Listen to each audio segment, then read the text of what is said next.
What's up, guys? PoppedBit here, and today we're going to talk about what happens when you hit the SOS button on your Garmin inReach. This is going to be a little humbling to talk about, but I think it'll be full of good information because I honestly didn't know what to expect. A little precursor, down in Arizona, we had some trouble where I had to hit the button. The day started off pretty good. We were down south of Phoenix. We hit up a observatory, and then we went and got gas, and we were kind of on the edge of an Indian reservation down there. I later learned that where we ended up going was technically trespassing, but that's not really a whole part of the story. And we had, a couple of hours to kill, and so I found a shortcut, a long cut really, that took us off the pavement and on some back roads south of the highway that would, make our trip go a couple hours longer. And so it was like, great. So we set off, and the first thing we did was we ran into some pretty deep sand, and it got to the point where we'd been going on it for long enough that we probably should have turned back, but we kept going, and it was one of those ones where we had our feet out like outriggers, and we were killing the bike and restarting it and just kind of real slow going. It was kind of crazy. Steve dropped his bike a couple times. We were really somewhere we shouldn't have been, both legally and with our big bikes, and so that was a really big mistake. And it was one of those things where the Garmin Zumo didn't have any idea that road existed. It was just on Google Maps, and I didn't really have much information to go off of. So we were out, I don't know, maybe an hour, and all of a sudden my bike, no power to the wheel.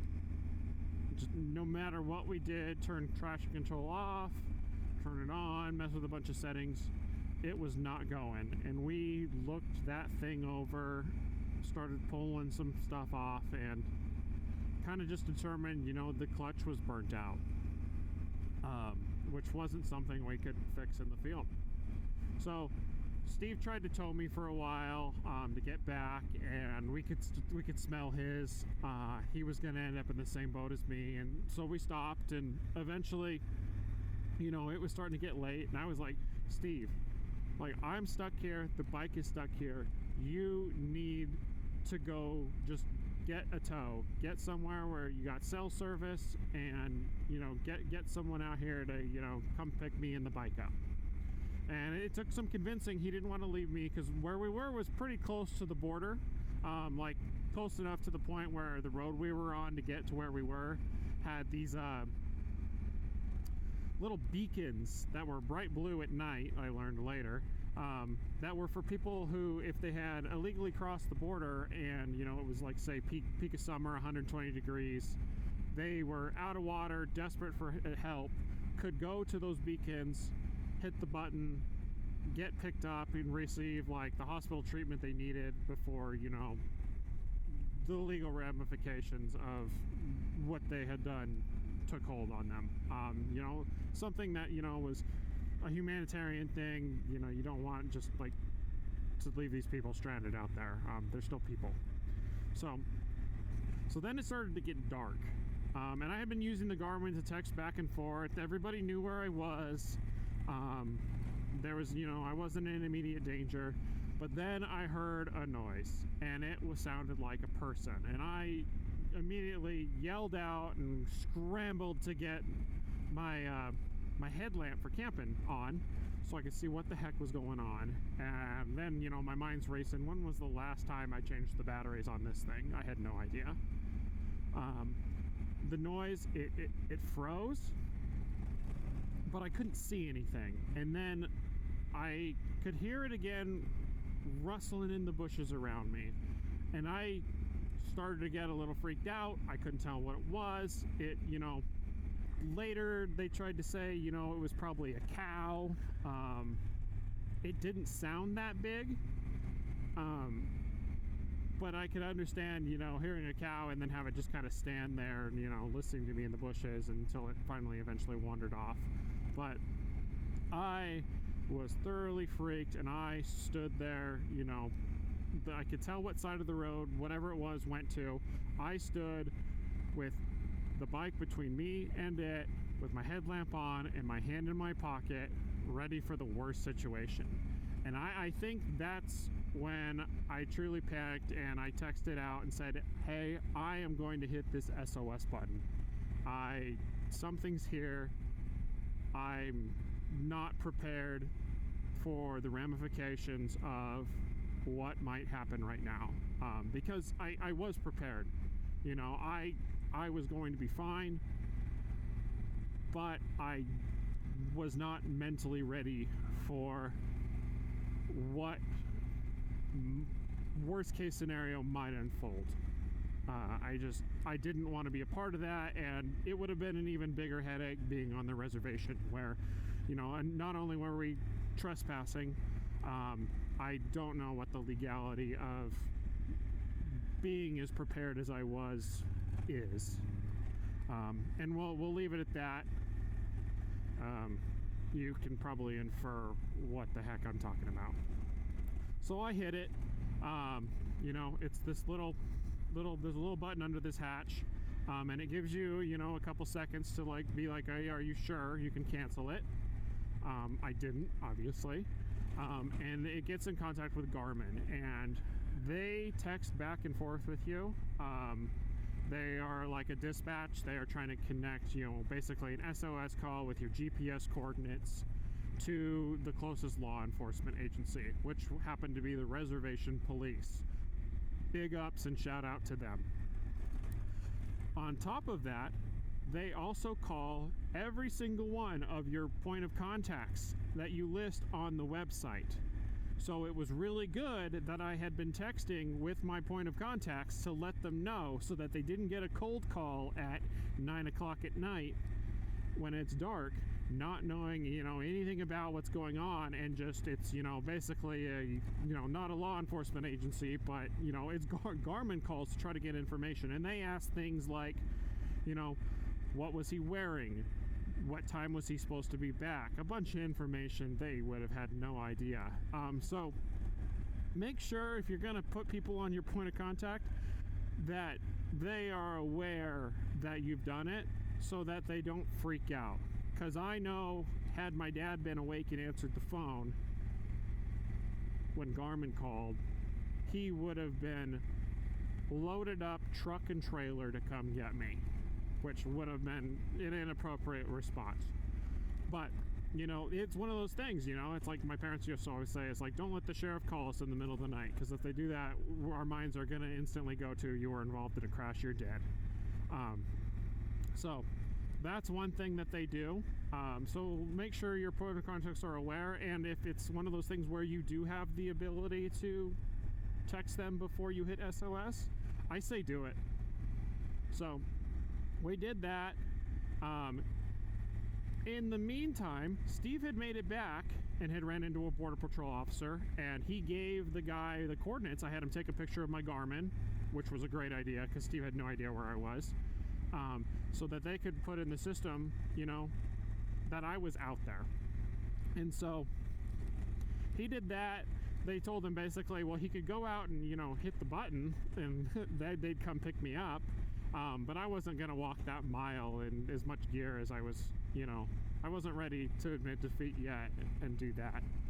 So we did that, and then he was at the gas station, which is kind of like the main hub at the reservation, and he's kind of sitting there trying to figure out what's going on. He's trying to get a guy with a tow truck in town. Nobody's got anything in town. He's now trying to get a guy to come down a couple hours from Phoenix to come down and tow me out of there. Not really getting any luck on that. It's this whole deal. And then that's probably about the time I hit the SOS button. And that's when, like, stuff started to kick into gear. Because Garmin didn't, you know, Garmin didn't reach out to Border Patrol, but Border Patrol, after Steve had talked to them, reached out to the tribal police and let them know I was out there. So they're aware that maybe something's going on, and Garmin reaches out and they're like, okay, apparently they're like, oh, this is probably the same one from earlier. So they go through at the gas station, and I don't know how they figured out that they needed to connect with Steve, but they did. And Steve explains what's going on a little bit more. And they're like, okay. So Steve loads up in one of their trucks, and two of them come out, and they come at me. They come find me. And they had their lights flashing, which I thanked them for, because if just an unknown vehicle had approached me, I probably would have been super scared. I don't know why. I was very much on edge. So they come to my rescue. We load up all my stuff. The four of us lift the Africa Twin into the bed of the pickup truck, and we lash it down somehow. It was like the perfect scenario of nothing was left behind. We get back, unload the stuff, and they're like, yeah, you weren't supposed to be out there really, but we're gonna let it slide. And also there's no hotels anywhere around. People don't normally stay like that at the reservation town we were at. But they went in and told the gas station attendants, like, hey, these guys are gonna be here all night. And they basically said, we're gonna make an exception. Everyone that works here knows you're here. All the police know you're here. You can just stay the night here. So we took our, sleeping bags, and we slept behind some storage containers on the backside of their community center. And well, it's one of those things where it's like, as soon as we laid down, we heard coyotes and stuff. And so it was, an open-aired night, closest to camping with Steve I had ever been. And I was literally camping with Steve. So it all turned out okay. Steve bobbed up to Phoenix, got his brother's trailer. We came down and loaded it up. I sat in my Tusk camping chair all day until like 2 p.m. waiting for him to come back. And I just was a permanent fixture there until he arrived. So it all turned out okay. I was super glad I had it. One thing they have you do is, like, once you're okay and done, Garmin asked me to, like, hey, can you hit this button again? You hit a button to cancel the SOS and basically say you're all good. And that, like, ends the event. Yeah, that's kind of my story. There's a lot of takeaways from it. It's one of those things where have always been, like, pretty standoffish. I've seen a lot of stuff that's like, oh man, here's what happened, and it turns into this, like, thousands of dollars, helicopter ride, ambulance, like, they come out, basically short of the National Guard to come get you, and you're responsible for the costs unless you've got, like, special insurance for that. And that's really not the case. That it can be that you hit the SOS button, and you just need a tow, and you don't have cell phone service.